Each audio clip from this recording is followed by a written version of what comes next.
Welcome to Marvelous Disney, the podcast that discusses the most recent doings at one of the more dynamic divisions of the Walt Disney Company, which is, of course, Marvel Entertainment. My co-host, the amazing Aaron Adams, and I are recording this on Monday, June 1st, 2020. And I don't need to tell you folks, there's been a lot going on in the world these days. And Marvel Entertainment, to its credit, never shies away from these sorts of things. Marvel typically likes to use its comics to comment on the real world. But this time around, it wasn't the comics. Marvel Studios chose to go on Twitter to let the world know where it stood in regard to George Floyd and Black Lives Matter. So you want to let our listeners know what they said? They said, "We stand against racism. We stand for inclusion. We stand with our fellow Black employees, storytellers, creators, and the entire Black community. We must unite and speak." You're going to be doing something special at the end of this episode. Do you want to talk about that? Most instances would call for a moment of silence. Sometimes an offense is greater, and it calls for more than just a moment. We will be adding a full 8 minutes and 46 seconds of silence to honor a man's life at the end of the show today. Now, again, folks, I know you don't come here looking for in-depth discussion of current events. You're most likely here because you want some sort of temporary respite from what's going on in the real world. So let me channel my inner Stan Lee and say, enough said, for now anyway. And let's pivot to this part of the podcast that I know Aaron loves because I get to talk about how he was right about something. Do we have a countdown clock, Jim, for when Marvel has the rights to start working on Daredevil property? Or are we just going to shoehorn them in with Spidey and then worry about the rest later? What's the take right now? Well, okay, to just give folks a little bit of background here before we launch into that. Remember, back in November of 2018, Netflix canceled Daredevil after 3 seasons. And that was largely because Disney Plus was looming and Netflix didn't want to necessarily promote Disney's efforts. But under the terms of the contract, the rights to each of the Marvel characters covered by this deal would revert to Marvel Entertainment 2 years after each of the individual series were canceled. And as Aaron was mentioning, we really should have set up a countdown clock. But thankfully, the nice folks over at Heroic Hollywood did that for us in an article last week.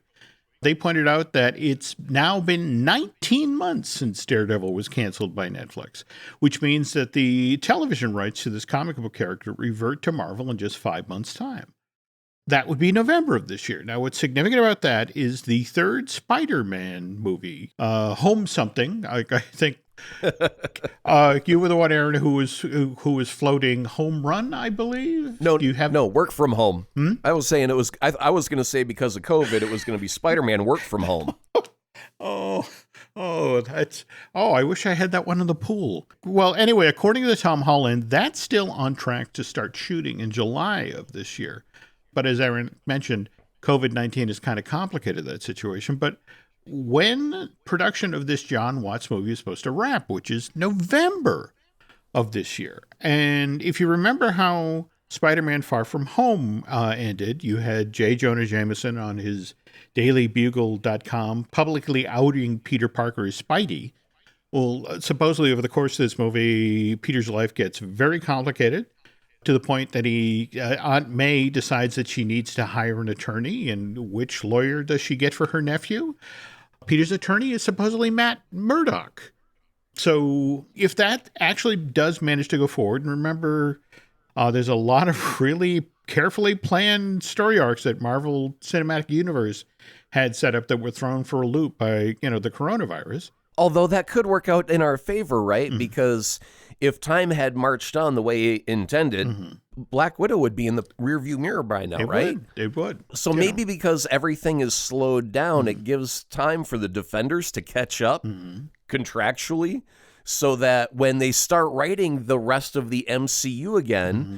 these characters will be able to more readily rejoin the MCU in a more significant way without, we don't want to hold the bus for them, but now that the bus has already been held due to a traffic jam, it's like, well, hop on, guys. Let's go to the destination together. I think that could work out I'm hoping. I'm hoping. they look at it that way, yeah. Now, speaking of which, though, Spider-Man Home Something is supposed to be out theaters July 16th, 2021.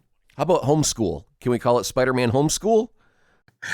Okay, we got to get a list going because, again, the pool, I definitely want to get in on this. But on the last show, you were asking about Morbius. So we got Morbius opening January 19, 2021. Venom, Let There Be Carnage opens June 25th, that same year. Spider-Man Home Something comes out on July 16th, 2021. So there's literally just 3 weeks between the Venom sequel and what effectively is Spider-Man Home 3. And then to jump ahead to April of 2022, that's when Spider-Man Into the Spider-Verse 2 comes out. Are any of them connected at all? One of the ways they're getting away with having just 3 weeks time separate Let There Be Carnage and the third Spidey movie is that Tom Holland evidently makes a pretty sizable cameo appearance in this thing. There may actually be a direct step down from one film to the other. Step down would be an accurate term. Ba-ding! But that's 4 Spidey films inside of less than 13 months. Ain't nothing wrong with that, though. I mean, well, first of all, you have to assume that, so the Spider-Man, first off, Sony had tried to come up about a month ago with the names for their universe, and it was the Sony Pictures Universe of Marvel Characters, which is abbreviated to SPUMP. So, good one on that, Sony. Oh. So, taking a good look at this pile of spunk. Okay. Wow. If Venom, if both Morbius and Venom don't have a significant Spider-Man thing, is the mainstream audience going to say, "Oh, well, there's a Spider-Man related movie"? When I look at Morbius and I clearly see a vampire, is there anything about that says Spider-Man? Not really. I mean, I do agree. It's a Spider-Man related character, a nemesis, if you will, so that's fine. I ain't got no qualms or beefs with that. Beyond that, Jim, have you heard about the Madam Web movie that they're cooking up? I'm saving that for later in the show, but please. Who wants it? That's all I want to know is who the hell asked for it? The folks at Sony point to the popularity of Spider-Gwen. There's a complete difference between these two characters.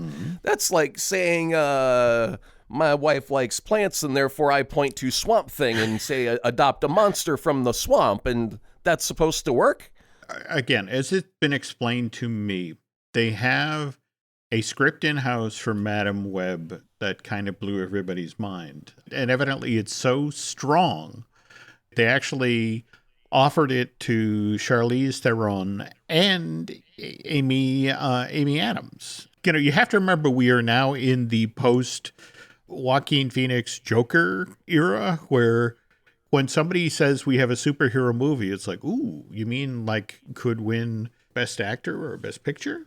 If anyone had remembered or had seen her from the cartoons, I think that in the 90s, she was a cool addition because, A, we always need more female heroes. But this character in the cartoons and in the comics, I'm assuming they have radically changed her because back then, she was different. I don't think she was just like a normal person. She was blind and she was immobilized. And so Peter had to go to her and he would ask her like a question and she would give some like vague prophecy. She was a lot like the Oracle from the Matrix. That's the character that she is. Okay. And I don't see like the Matrix working based off of just the Oracle making a prediction sitting in her kitchen. That's why I'm having the confusion with this character and like how did you make a movie off of someone who makes predictions who has no mobility and no sight because they're locked in one central location? Or how have you revised the character so dramatically that they can now just go investigate? I don't get I have no idea what they're going to do with this character. It is so foreign to what I know from the character that I just can't conceive of what they're going to do. That's why I'm dumbfounded right now, Jim. Okay, I get that. I do. And let's remember, like 2 years ago, that the script for Joker leaked, and there were a lot of people who, when they were reading that, it's like, okay, this is a Batman movie without Batman in it. How does that work? And obviously, it works very well. Let me beat the bushes and see if somebody nice at Sony might slip us a copy of Madam Web, and I will in turn slide it to you. And I'll take the elevator pitch. I don't even need the whole script. I'm sure they've got that under lock and key. I just want someone to go, all right, here's the deal. Okay. We put her in spandex. She now runs across rooftops and slings from a web just like Spidey does. And that's how, because remember, you did say that they pointed to Spider-Gwen as being a cool and hip thing. They did. So I could totally see them going, okay, well, let's say that we need a mentor, an adult supervisor figure for a young up-and-coming teenage Spider-Gwen. So let's give her a Madam Web that it has all of her abilities, all of her faculties, and then maybe she can encounter Spider-Gwen. Maybe something happens to Madam Web where she ends up becoming immobilized due to a terrible accident or a battle, and then she ends up becoming what I end up knowing as Madam Web. Maybe that's how they're going to play it. Okay. Well, all interesting ideas, but like I said, if there's a kind person at Sony that wants to sort of illuminate things to me and Aaron, please feel free to reach out. Now to double back to, again, you were talking about, Morbius and Let There Be Carnage and Spider Homecoming, whatever, about connective tissue. And we kind of overlooked one of the more obvious ways they could do that, which is, of course, J.K. Simmons' take on J. Jonah Jameson. I mean, let's face it, that scene at the end of Spider-Man Far From Home just, kicked that movie right into the stratosphere. And just recently, J.K. admitted that, I am now under contract to Sony and Marvel Studios to play J. Jonah in some other movies. But at the same time, he said, well, look, I don't know if the word I'd use is expect me to show up. It's that, yes, there's a contract, but at the same time, Sony's under no obligation to actually shoehorn Simmons' version of J. Jonah into any of these movies. But at the same time, he talked about in an interview with Entertainment Weekly about how it's great to have the opportunity that, as the way the things have evolved here, to be one of the few holdovers from the previous version of Spider-Man. And he talked about how he initially got the job. Columbia wanted a name for J. Jonah Jameson. Again, they were concerned about audiences turning out for a Spider-Man movie, so they wanted somebody who could sell tickets in that role. Sam had worked with J.K. on some other projects, at 2 previous films, and knew what Simmons was capable of, that he could really make J. Jonah fun. So he kept trying to sell the studio, execs on, no, let's go with J.K. And finally it came down to, it's like, okay, the only way we're going to sign off on this is if you do a full-blown, old-school, in front of the camera test for the role. J.K. goes in. What scene does Sam pick for J.K.'s audition? It's the moment when the Green Goblin has flown his glider, smashing through the windows of the Daily Bugle, and has J.K. by the throat. So he's doing all of his lines with this authentically comical, strangled voice. And that was what Sam brought to the executives at Columbia. It's like, look at how this guy's willing to commit. Look at the torture I'm putting him through to get this part. And he still delivers a funny performance. Let's just hire him. That's how it all came down. So, speaking of fun performances, okay, tell me you saw episode 1 of season 7 of Marvel's Agents of S.H.I.E.L.D. I haven't. Oh. I haven't. Oh. I have been honestly, truly busy. I get it. I know what you and Sabrina have been going through lately and how tough your schedule is and that sort of thing. So I forgive you, but you really have to watch this because Clark Gregg is having so much fun right now. You remember how the last season left off? After he played Sarge, basically the villain of that entire season, they bring Coulson back as a live model decoy. Mm-hmm. There's a wonderful about 5 minutes of disorientation as Agent Coulson is coming to terms with the fact that he's now a live model decoy. But then when they're back in 1931 and he's wearing period clothes and he just comes to the realization, wait a minute, I'm a robot. I can do basically anything. And he realizes that as somebody who grew up loving Captain America, he's now a superhero, because of his abilities. Right. And he just basically goes nuts. And you can definitely see between the period clothes and the new bend on what Coulson can do, but he's still Coulson. It's just an actor who's having a really good time. He just takes us all along for the ride. And that coupled with, they've really leaned into the production values for this last season of the show. The clothes are great. They're actually shooting up on the Disney Ranch at Golden Oaks with the whole cityscape they built there about 10 years ago. So it's wonderful 30s street scenes. And the cherry on the sundae is that they brought back Patton Oswalt as yet another Koenig, only this time he's a bootlegger mob boss. The first episode of the season was called The New Deal, and not to give anything away, but there is in fact a cameo by FDR. And next episode is known as Know Your Onions. And this whole through line of the only way to save S.H.I.E.L.D. from the Chromicons is by saving Hydra.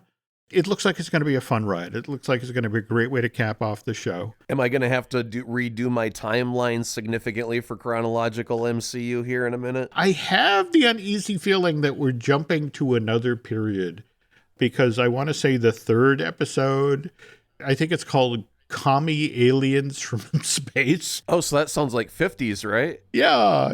So they shot season 6 and season 7 back to back. So this whole thing has been in the rearview mirror for more than a year for Clark Gregg. But he did an interview about whether or not he was really ready to say goodbye to Coulson. And his response was, well, I still have a hard time believing that this happened. I mean, you're standing around craft services when you have a small part for a week or two in Iron Man, and you think, boy, if they just started adding scenes for this guy, wouldn't that be amazing? They really should if they were smart. But that never happens. And so to have that happen and then be at the movies and then have them say, oh, you've got a big arc in Avengers. And you're like, what? And after I'm shot in Avengers, I think, okay, finally Coulson's dead and I'm done with this character. But then Joss Whedon comes and says, no, big secret. You're not dead. You're on television, but it's a mystery. Season 1's about how you're not dead and you get a new team of young agents and inexperienced people who become a family to you. And so to have that all happen, that's such a tremendous gift.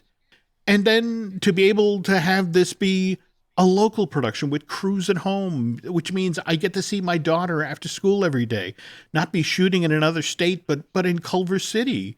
It was spectacular. I have deep, deep gratitude. And it will be a sad day when I watch the last episode of this on the air. And the report at this point puts out, you didn't answer the question.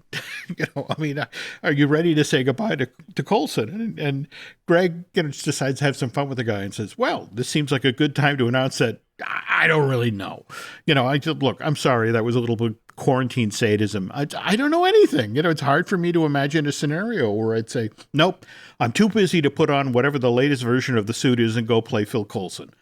I'm always thrilled when I see them changing timelines and exposing a multiverse in the cinematic universe because I think, well, I've seen scenarios where Coulson could still be around. So with this character, I've learned never to say never. But, I'm just really grateful for the ride that we've had. And I love that that's his attitude. I got a great way for them to wrap it up is because he's now a life model decoy back in time. Yep. What if by the time he gets back around that he's playing himself in Captain Marvel? Oh. And the Coulson that got killed off is actually the life model decoy, and nobody knows it until the last episode of Agents of S.H.I.E.L.D. when you realize that his complete story arc is a loop, an unbroken loop. Oof. Okay. Yeah, right? Wouldn't that be a mind trip? I'm hoping that the writers of season 7 came up with something, Calling Dr. Timothy Leary. Calling Dr. Timothy Leary. We need more of that mind-altering medicine, please. Okay. Time to tune in, tune out.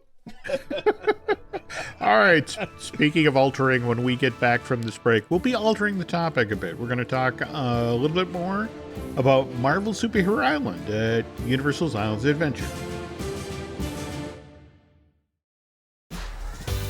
This episode is brought to you by LinkedIn. Psst, healthcare pros, word's out, and it's too good to keep quiet. Look, LinkedIn is revolutionizing job hunting, making it possible to search by specialty, shift preference, and salary. Endless scrolling is out. Whether it's a mental health therapist or dental hygienist, finding the perfect role is faster and easier than ever. Head to linkedin.com/healthcare and start your search today. You don't technically need this car. You say that out loud to yourself. You say, I have no space. You say, I'm just looking. Then you click. Then you zoom in on photo number 87 and whisper, oh no. Then you text a friend, the one who always enables you. You say to yourself, this is the last one, knowing it is not. You don't need this car. But maybe, just maybe, this car needs you. Bring a trailer. It's never just a car. First of all, we had some news just before we got started recording here. Word came out about WandaVision. Somehow, they managed to get everything shot. The show is officially in the can. They're plugging ahead with the visual effects work. So, it looks like that one will, in fact, be able to make it onto Disney Plus fairly soon. Downside is Wanda was supposed to set up the multiverse, which in turn was going to set up Doctor Strange and the Multiverse of Madness. But there was supposed to be this wonderful connective tissue and feeding directly, and that's all gone out the window. Now it's pulled pork, not really connective so much anymore. All right. So, but we just had some news about the WandaVision show, and that's Aaron Johnson, who played Quicksilver in Age of Ultron, has an unspecified role in the WandaVision show, which, Aaron, you were pointing out could go either way. We've got Aaron Taylor Johnson playing one character, and then they've also said that Evan Peters is going to be in WandaVision, and he also played Quicksilver, except from the Fox universe. So if they were to have him reprise that role, then they would be acknowledging that the MCU now has X-Men in it somehow. We would have to assume that would be through multiverse, right? That's the only way that I could fathom it existing. And then if he plays somebody else, wouldn't that have to negate the idea? Wouldn't that be Marvel saying, no, those Fox films are completely different, right? Well, before you put away your whiteboard there, I wanted to follow up on your chronological Marvel Cinematic Universe project, because it's a ball of mess. It's horrible. It's all sticky, and it goes in all different directions, and it's a mess in Phase 3. And I just don't wanna. Okay, all right, because I want to bring your attention to a gentleman whose name is Tony Goldmark, who goes on Twitter by the handle Beautiful Internet Weirdo, because he's taken what you've been doing about, watch this show, watch that film, that sort of thing.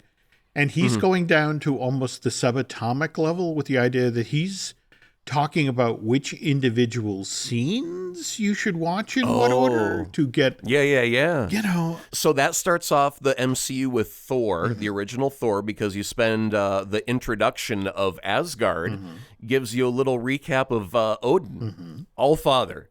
That dude's old. Yep. He's the beginning. And then you've got, remember we were talking about the one-shots, and we were just talking about Coulson. In Iron Man 2, Coulson comes up to Stark and says, hey, they found something in New Mexico. I got a split. And he takes off right in the middle of Iron Man 2.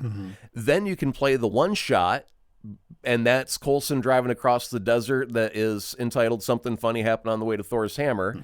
Then you can start playing Thor, the first movie, and now you've got to edit somehow Thor and the end of Iron Man 2 somewhere parallel to one another. Oh boy, that gets sticky as well. But that's a fun project. I can't wait to see what his solution to a lot of these little problems are, because there are a lot of little segments of movie that get chunked out and moved in time. Not to further complicate everyone's life here, but there was, I'm blanking the name of the listener, I apologize. But they reached out and basically asked, is Aaron taking into account what's going to happen when the Eternals arrives? Because isn't the whole point of the Eternals that they live a really long time and they witness a lot of things?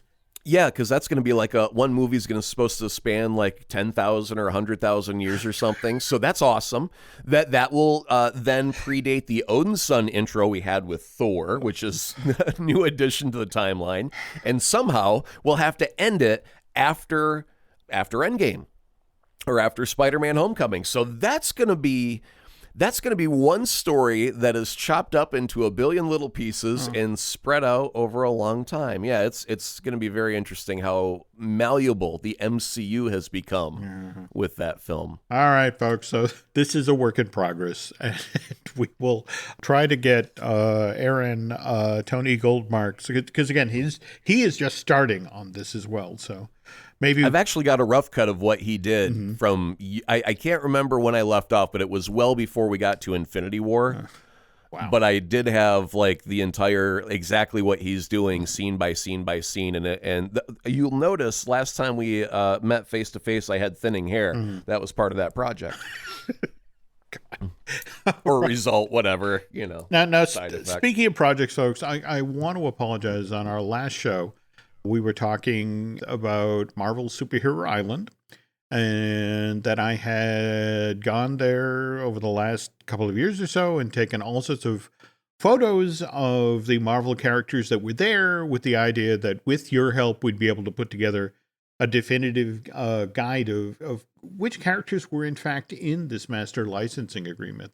I have 130 some odd photos formatted, and we're going to get back to the Marvel Superhero Island stuff right after this show posts. So I thought to sort of get everybody back in the mood, I wanted to share some quick stories I have about Marvel Superhero Island that I think will give you a new appreciation for this, or, kind of hopefully surprise you. Like, first and foremost, the man in charge of this project, the guy who was really riding herd since 1993 on the Islands of Adventure project, and when Marvel Superhero Island came in, he was the guy who had to figure out how to make it work. This guy was Scott Trowbridge, who just did Star Wars Galaxy's Edge. He was also initially in on the Wizarding World of Harry Potter. In fact, it was the success of that project that really made Disney go, Scott, can you come here and work with us? We got this Star Wars thing we want to do. But he talks about, when they initially began working on Superhero Island, he said the concept development of Superhero Island was a tricky one to pull off because there really isn't one look to Marvel. There's a multitude of looks. Each artist has his or her own style.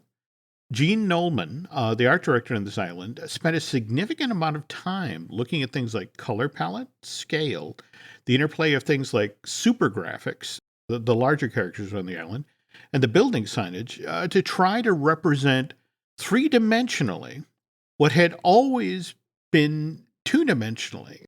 Islands of Adventure doesn't open until May of 1999. It's 9 years later that we get our first MCU film, Iron Man. That's one of the reasons today when people walk in and it's like, well, I know Marvel from the movies. Why doesn't this look like this? Or more to the effect, why doesn't this look like the comic books of today? And it's just like, well, this is what they were working with back in the 90s when they started. The design of the island, they decided early on, they'd go with kind of a Main Street USA look. It's a series of storefronts.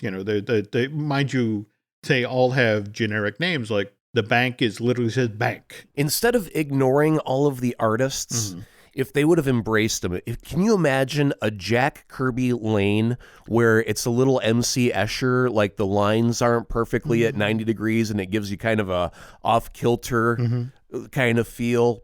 Or embracing like a John Romita. And that, I think, when I think of John Romita, I usually think of the 60s and 70s. So that means that I would do like a retro pop style in a little shop or something. But, give each artist a nod somehow, because their art was what influenced the MCU. If you ignore all the artists, all of the people who made the visual images, then you're not using any of the visual representation outside of, there's a guy in spandex. They did eventually settle on one artist. But the thing is, remember, this is, the island has to start construction 97, 98. So right. they lock the look in pretty much in 96, and they go with, there's a Marvel vet, his name is Adam Kubert. Are you sure? Oh, yeah, okay, yeah. Okay. So Adam is hired to design 22 of what they're called the super graphics. In fact, that's the other conceit of the land, is that you're walking through when you have this Main Street, USA kind of thing going on. But just above your eye line are these supersized dimensional pieces that Adam has drawn. You have Cap, who's slung his vibranium shield, to bounce off of MODOK. Or you have the Green Goblin, who's hurling pumpkins off of his goblin glider, headed toward Spidey. Or Doc Ock is down on the ground and, with his arms is sort of tearing apart his son. So they hire Adam, and he's, I've never done pieces of this size, and I'm really looking forward to doing it and showing it off to my family. And they said, they're all like, well, that's great. But Adam, you can't sign this stuff. We're doing this for Universal, and you're representing all of Marvel, and it's honor enough that you get selected to do this. And Adam's like, I can't sign him. Watch me. If you go into the park and you stand there long enough and look at each of these characters, you will find Adam's signature worked in somewhere to their outfit, which I kind of love, that all his signatures are hidden in plain sight. Now that you're talking about this, I'm getting all excited for the Avengers campus thing, and you've been watching the Mandalorian special effects thing that comes out, right? Yep. Okay. We've talked about the volume as a special effects making thing. Yep. I really want to be able to go into this new Avengers campus, and I want to be able to look out a window, or think I'm looking out a window, and have the Green Goblin fly by on a glider. Isn't there a Jurassic Park ride where as you go by, there's the underwater dinosaur that's just whale size? Yes. Right? So, but again, that's the most recent update. When they took the Jurassic Park ride and made it the Jurassic World ride. But that's amazing. See, like you and Len were talking about, like on sunny days you'll get sunshine, on rainy days you'll get rain droplets on the water, but it sells the illusion. And I don't want to just have a meet and greet with Spider-Man. Yeah, it's great to have a photo op. Yeah. That's cool. But if I'm going into a diner, I would love for a battle to happen outside of what I think is my window that I'm looking out of, and be completely fooled by that. I have heard they have play tested this as part of the campus. There is this ruin, which is where you'll do the Doctor Strange experience. And evidently they play tested this. The moment in Doctor Strange where he does the particular hand gesture and forms a shield. Yep. Evidently, as part of this ruin, the Disney cast member who's playing Doctor Strange will perform this gesture, and you will actually see the shield form in front of him. This was designed before there was a coronavirus. So the idea was that your child, or you, the adult who loves Doctor Strange, would stand next to him and watch him do the gesture and make the exact same gesture, and in the air in front of you, the very same shield would form. That'd be cool. Yeah. It's a use of projection technology coupled with, I guess, the way the ruin is set up, coupled with the fact that I guess they can do kind of a mist effect that allows a laser effect to appear in the air in front of you. Now, can you imagine if you're sitting down at a table with your family, you're getting ready to have dinner, and a portal opens up, and Doctor Strange comes out, takes your order, steps back, the portal closes, and you're looking off into a field. And you're like, what the hell was that? Conversely, though, I don't know if you ever saw on Adult Swim Robot Chicken at one point. Yeah. This wonderful parody of Marvel's Agents of S.H.I.E.L.D., where they just basically, reference to the effect of, hey, did Iron Man just fly by? Yeah, you missed him. Just sort of right by that window there. It's like, oh, too bad. Okay. So anyway, to get back to quickly to Marvel Superhero Island, they made, some fascinating choices. I mean, for example, if you're walking down that main street and you're looking at Adam's giant supersized super graphics of the characters, it's all got a vibrant palette. But you mentioned how you'd love to have a Kirby Street. Oh, they actually have what they refer to as a villain alley. It's what you go down to do Doctor Doom's Fearful. But in order to set you up to the fact that, okay, this is the other side of the track, so to speak, for Marvel Super Island. This is where the villains hang out. So the colors have more an acidic tone. But Scott and the team were sitting around thinking about the Marvel villains, and it's like, well, they always seem to be in such a rush. So it's like, I want the lights to look like they were put up haphazardly by somebody who was about to unveil their evil plan. And so, you can't have nicely positioned lights. Everything's got to look kind of haphazard. It's good thing that we're not doing DC, because they'd have like this little, dark alley, and it would be a photo op for mom and dad to take the kids. And No. You know where I'm going with this, right? Oh, yes. So you walk down the street and there are individual little pearls scattered around. Yeah, right? exactly. Sarah, are you wearing your pearls? I'll be damned if I'm walking down that street, Henry. Jeez. Wow.